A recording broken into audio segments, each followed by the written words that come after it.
Roger Stone, President Trump's longtime political advisor, took the stand in his own defense today, and he began by offering what he said was this heartfelt apology, but things quickly unraveled from there. A federal judge banning Roger Stone from speaking publicly about his case, warning him if he violates the order, it will land him in jail. Stone took the stand to tell Judge Amy Berman Jackson he was heartfully sorry for posting what could be considered threatening image of her to his Instagram on Monday. He claimed the image, which showed the judge with crosshairs over her shoulder, was a screw-up and a stupid lapse of judgment, and insisted the crosshairs were misinterpreted. But Judge Jackson said the apology rang hollow, adding, "There's nothing ambiguous about crosshairs." The judge had already put a lenient gag order on Stone. Today, she banned him from talking publicly about the case in any venue, warning him there will not be a third chance. She also banned others from speaking on his behalf. The judge had ordered Stone to make the trek from Florida and appear in court after his post, which included a caption that called Special Counsel Robert Mueller a deep state hitman and claimed Stone's case was a show trial. Stone also implied that Jackson was biased because she was an Obama appointee. He rounded out his post with #FixesIn. He altered the text about Mueller and added a few more hashtags. That post was also taken down. The same day, Stone filed a formal apology to the judge. "I had no intention of disrespecting the court and humbly apologized to the court for the transgression." The judge and the prosecutor questioned the sincerity of Stone's apology, given his other public comments. When the judge issued a gag order that did not limit my First Amendment rights, the left went completely insane. That's why they have cooked up this false narrative. I threatened no one. I intended to threaten no one. I never disrespected the judge or the court. Stone's legal troubles came to a head last month when he was arrested at his Florida home in a pre-dawn raid. 29 armed FBI agents, 17 vehicles, all an unnecessary expenditure paid for by the taxpayers for the theater of it, to create a public image of me as guilty before I get an opportunity to prove that I'm innocent. He pleaded not guilty to 7 charges of obstruction, making false statements, and witness tampering. Now, when it comes to his case, Roger Stone is allowed to say he is innocent. He's allowed to continue to ask for donations to his legal defense fund. And Wolf, he can still be out there publicly talking about other issues that have nothing to do with this case. But when it comes to what we've seen from him in the last week or so, talking about the case all over Instagram, all over these various media interviews, that's not allowed anymore. Sarah, stick around. I want to bring in Pamela Brown, our senior White House correspondent. You covered a lot of this Russia investigation over the past couple of years. Threatening a federal judge, that potentially is another federal crime. Could Roger Stone face additional charges as a result of this? He certainly could, but it's likely that would have already happened. I mean, the judge could have gone further than she did today. This hearing could have gone in a lot of different directions, as Sarah well knows. And she did stop short of going any further. She did say, look, what you did, posting that picture with the parent crosshairs, could incite others. So she really put it in the context of this could have been a very dangerous situation, but she stopped short of putting him behind bars for this, although she did expand the gag order. And it's going to be interesting moving forward what Roger Stone does, because he has made it clear posting online, talking to reporters is his oxygen, is his lifeline. But the judge said today, look, this isn't baseball. You don't get 3 chances here. This is it for you.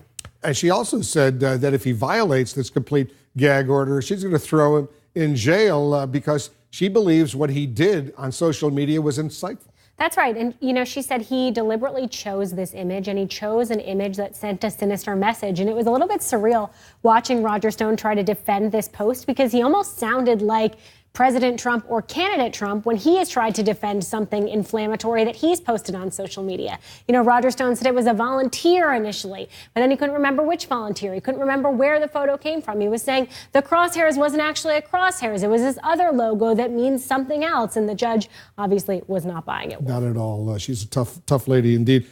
Meanwhile, another of the president's former associates, Michael Cohen, was here in Washington today, meeting behind closed doors with members of Congress. Tell us about that. Right.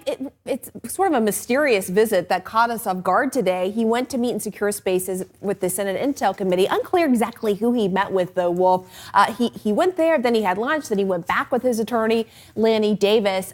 it wouldn't be that unusual to prep before such a high-stakes interview with the committee, which is supposed to happen next week. And so that would be something that could happen, although we normally haven't seen this with other Russia-related witnesses in the investigation.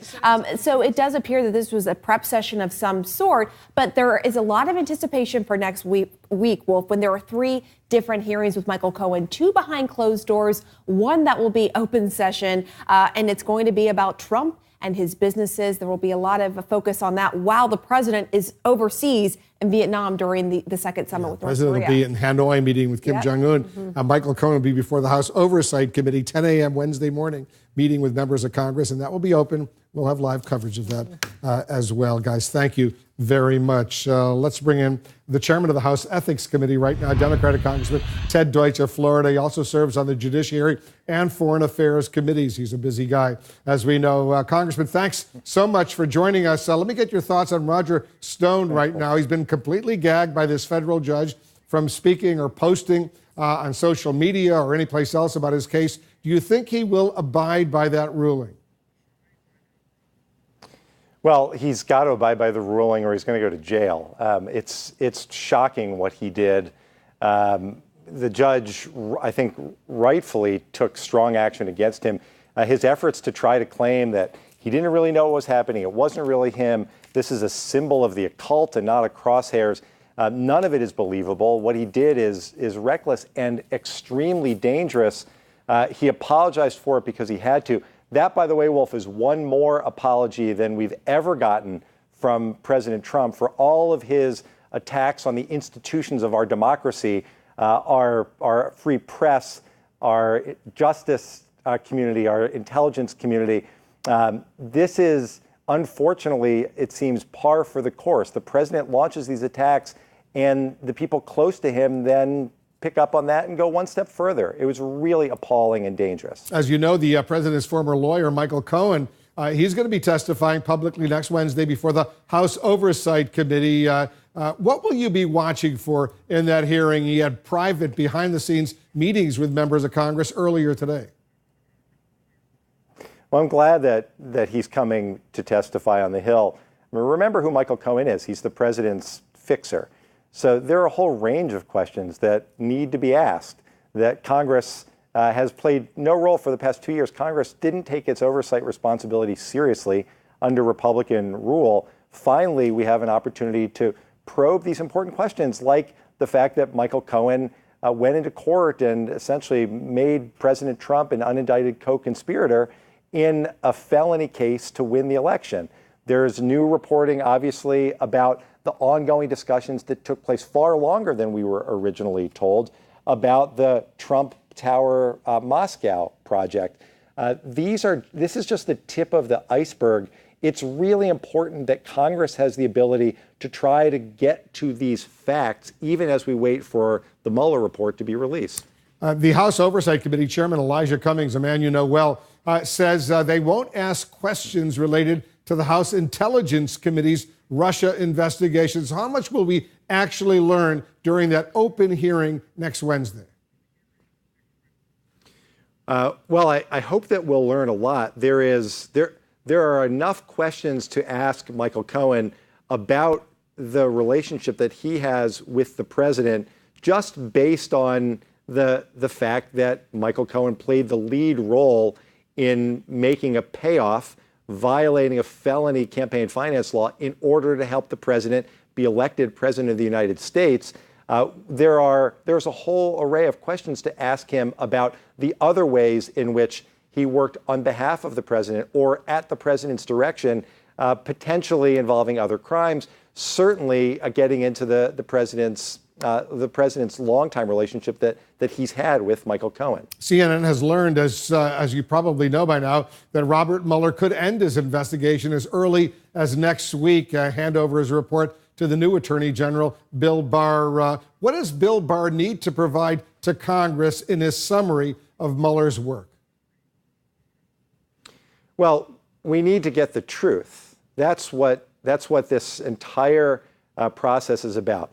The Mueller investigation is about finding out the truth, determining what happened, what exactly happened in connection with the last presidential election. We know a fraction of what Mueller knows already, but it's awfully damning.